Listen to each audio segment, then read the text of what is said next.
সবাইকে জানাই শুভ সরস্বতী পূজা আর Valentine's day. আজকে দুটো স্পেশাল দিন একসাথেই পড়েছে। যেহেতু আজকে দুটো স্পেশাল দিন একসাথেই পড়েছে, আনন্দটাও অনেকটাই বেশি। এই দিনটা তোমাদের কার কেমন কাটলো অবশ্যই কমেন্ট করে জানাবে। আমাদের তো বেশ ভালোই কেটেছে। তো দেখো, সকালে উঠে ঋদ্ধিকে রেডি করে দিয়েছি। ঋদ্ধি অঞ্জলি দিয়ে আমিও রেডি হয়ে গেছি, তবে আমি অঞ্জলিটা দেবো না।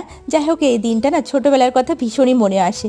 যখন ছোট ছিলাম তার আগের দিন রাত্রে না ঘুমই হতো না, কখন সকালটা হবে আর স্নানটা সেরে শাড়ি পরবো। তখন শাড়ি পরার যে কি আনন্দটাই না ছিল। এখন তো আর শাড়ি পরতে ভালোই লাগে না, সময়ের সাথে সাথে সব কিছুই না যেমন পাল্টে যায়। যাই হোক, দেখো এখানে পুজোটা হলো, অঞ্জলিটাও হয়ে গেছে, আর আমরা এখন প্রসাদ খেয়ে নিই। পূজাটা হয়েছে আমরা যে বাড়িতে থাকি সেই বৌদিদের বাড়িতে। তারপরে দেখো সবাই এসে সবাইকে আমরা প্রসাদ দিয়ে নিচ্ছি। এখানে খিচুড়ি প্রসাদ দিয়েছি, ফল, কাঁচা ফল, অনেক রকম প্রসাদ এখানে দেওয়া হচ্ছে। আর খিচুড়িটা ভীষণই ভালো হয়েছে। এরপরে আমরাও খেয়ে নিলাম। তো আমরা ততক্ষণে খিচুড়ি খেতে লাগি, আর তোমরা ততক্ষণে চ্যানেলটাকে সাবস্ক্রাইব করে দিও।